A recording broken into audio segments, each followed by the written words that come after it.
Everyone knows how expensive a Disney World vacation can be. So how can your family get there without going into debt?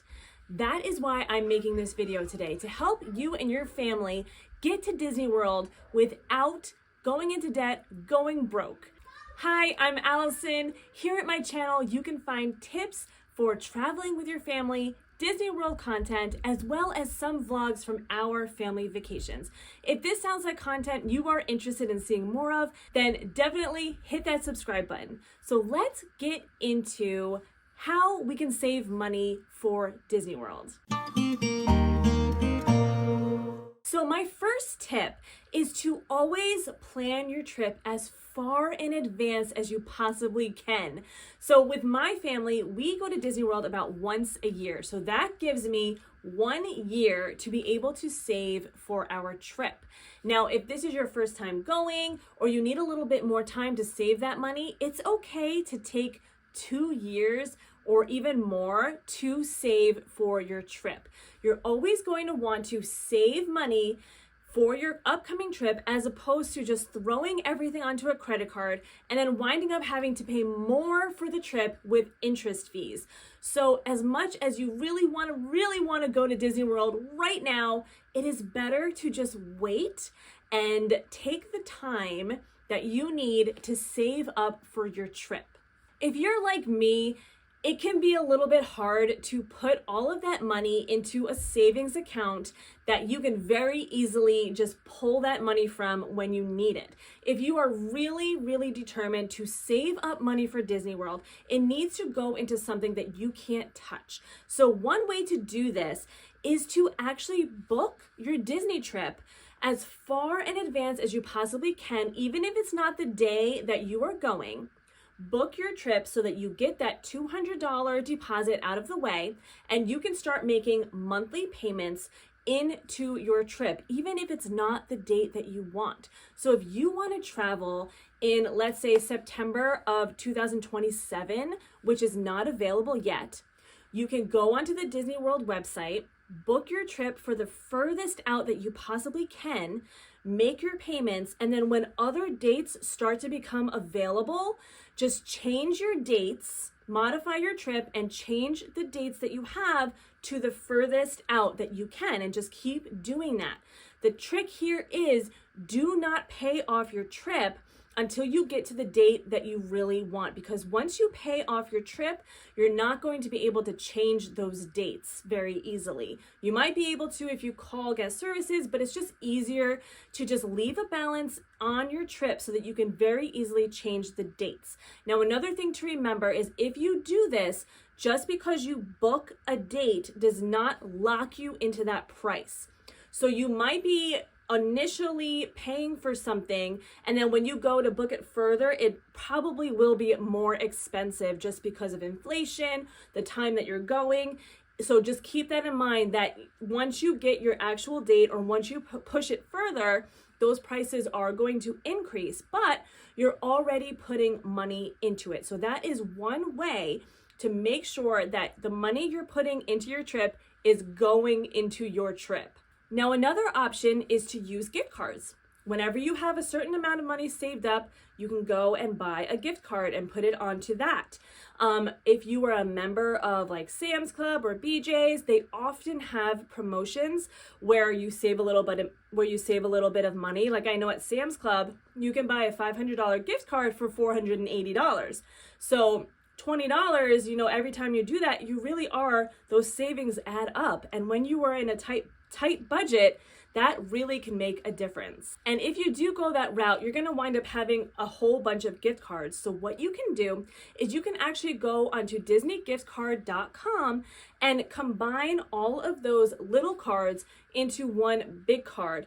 I think each card you can put like $1,000 onto, and you can have as many as you want in that website. Just keep in mind that if you, for whatever reason, need to refund some money, you're gonna want to hold on to all those gift cards, because the money will go back onto the gift card if you do a refund. So another trick to do is, I know I said not to throw your whole trip onto a credit card and then pay for it later, but if you are able to, and I know not everybody's able to, either you can't get a credit card or you just don't trust yourself with a credit card, but if you do, get a credit card that has really good cash back for the things that you're doing and use those cashback rewards towards your trip. Now, the trick to this is to always pay off your balance at the end of the month. Now, this takes a lot of dedication to really go into using your credit card and paying it off every month.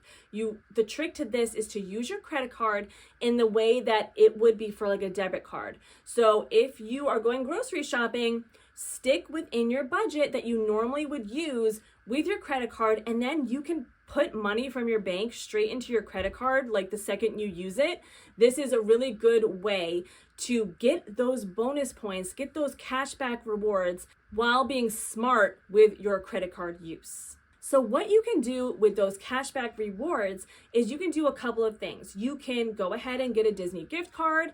You can go ahead and just put that money into your package, just pay for your package with the reward points. I think you can get like a check in the mail with your reward points, or however you want to use it. Another thing to do with your reward points is you can actually turn them into an Amazon gift card. And what I like to do is I like to have a list on Amazon all ready to go, just like a regular list of things that I need and want for my Disney World trip. Now, this goes into, you're going to want to prioritize and get your needs first. So whatever those are, once you get enough reward points, you can turn it into an Amazon gift card and start buying the things in your Amazon wish list for your Disney trip. So that, and those are little things, but they really do make a difference. They pay off. You're not using your everyday money for those items. It's basically like getting those items for free. So it's a really great way to knock off those little things that you need while just you're doing your everyday things. Now, on the same note, turning, cashback or whatever into Amazon gift cards, you can also do like apps, like receipt apps on your phone where you just snap a picture of your receipt and they give you points. This is another great way to just get some free money just from scanning your receipts. You can turn that into an Amazon gift card and use it the same way. What's really cool about these receipt apps is, a lot of times the one that I like to use is called Fetch. And a lot of times they have promotions on things that you can get, and so you can get more points. So if you pay attention in the app, you can wind up getting a lot more points more quicker. But another thing about these apps is you need to be responsible with what you're doing, because it can be very easy to say, oh, like if I buy this, I can get 10,000 points, but are you really going to need whatever that object is? Is it something that you would have bought anyway? Or is it like a replacement to something that you would have bought anyway?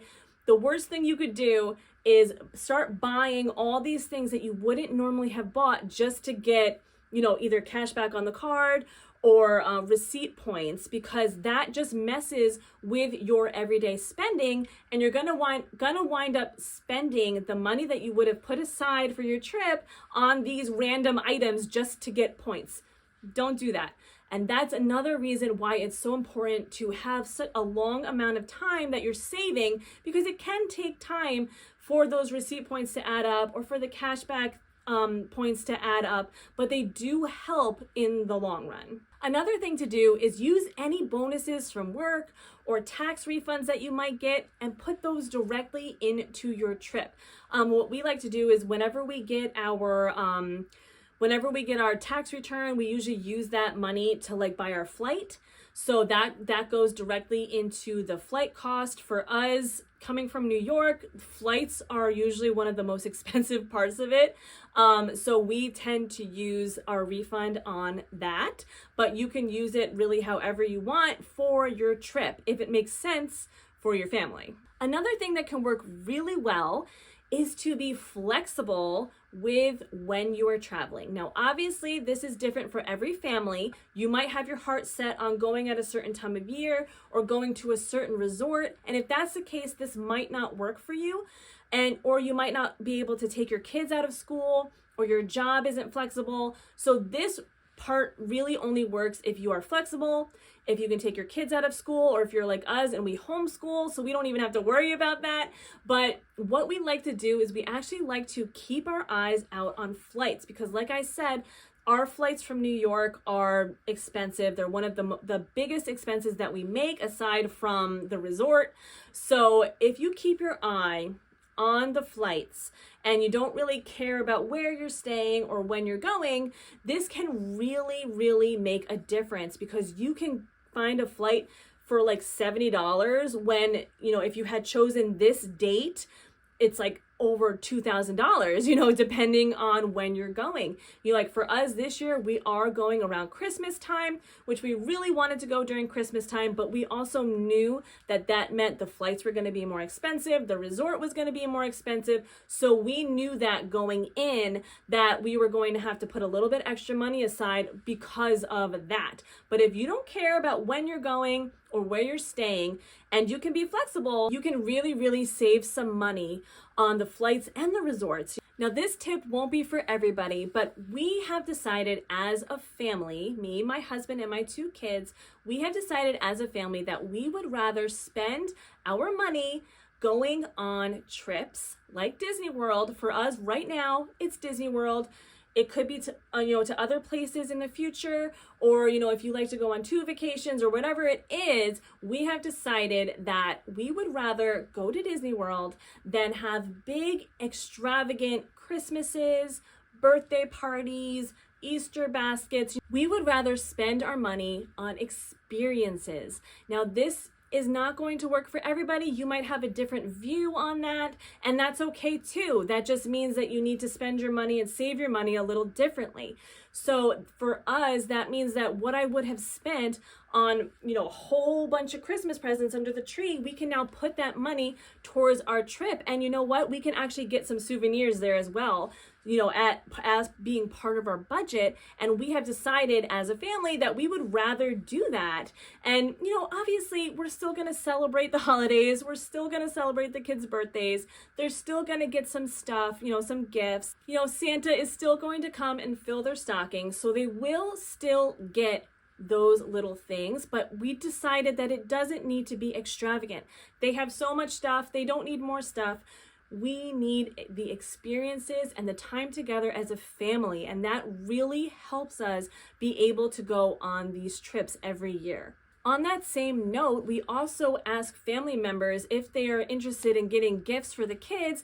Sometimes we ask them to give them Disney gift cards to help them get souvenirs in Disney World. So instead of getting them something that they're not going to play with here, they can use their own money that they get as a gift in Disney World any way they want. If they want a special treat, or if they do want a souvenir from Disney World, they get to pick it out themselves, which personally I think that is a little bit better than, just getting some random toy that they're never going to play with. This way they get to pick out what they want to use their money with.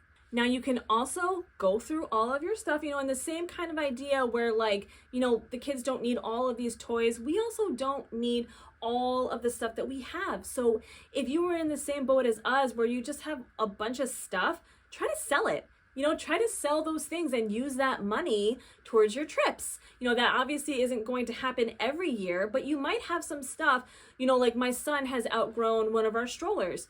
I'm going to try to sell that, and anything that I get from that is going to go towards our trip, whether it's things that we need for the trip or getting the cash and putting it directly into a gift card, whatever that looks like for you, that can be a really good way to get some extra money for your trip. So while you're putting aside money for the resort, for your plane tickets, for your park tickets, or your transportation money, you also it's a good idea to put aside the money that you're budgeting to spend in Disney World. Instead of just going and then spending whatever money you have left in your bank account, it works so well to save up that money as well that you want to spend in Disney World. I literally will sit down and think about the restaurants that we want to go to. Like this trip coming up, we're going to be doing 2 character dining meals.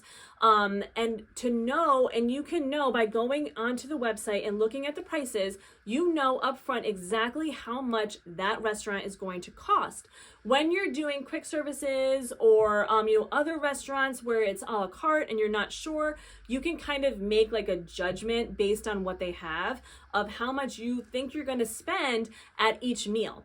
So think about that, do the math, and then save that money. I do not recommend getting the dining plan. This is not going to save you money. And I actually did a whole video on the dining plan and why I don't recommend it. And I'm going to link that down below so that you can have a look and decide for yourself whether you think it's going to save you money or not. The convenience of it is great, but in my mind, it doesn't save money. It actually makes more sense to go in, like I said, and look at each restaurant that you want to go to. Maybe you could decide, hey, you know what? We can really only go to one sit down meal. Let's come together as a family and decide which one we want to go to. And you know how much that's going to cost. And you can go through everything else and set a dining budget for yourself and save that money at the same time that you're saving for everything else. Put a little bit aside every month into a special area that's just for dining. You might have one gift card that's strictly for dining, one that's for souvenirs, and if you go into giftcard.com, you can kind of like assign names for each card that you have. So you might want to go and get a Frozen card, and the Frozen card is for dining. And then you might have a Mickey card, and this Mickey card is for souvenirs. And once that's up, it's up. I mean, having a budget is a really good idea in order to save up for your trip without going into debt when you come back. And if you do have this money saved up on gift cards and you plan on using like a magic band that for all of your purchases, you can go to the front desk every evening and pay off your balance that you spent on your magic band with your gift cards. We did this last time. It worked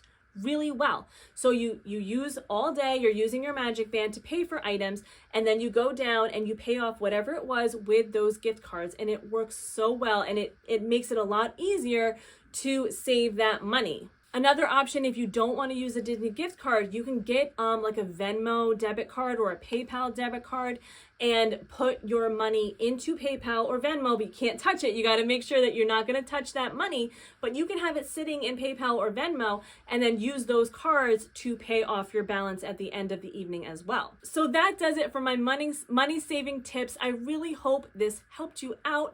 If you liked this video, please give it a thumbs up and don't forget to subscribe for some more tips for Disney World. And until next time.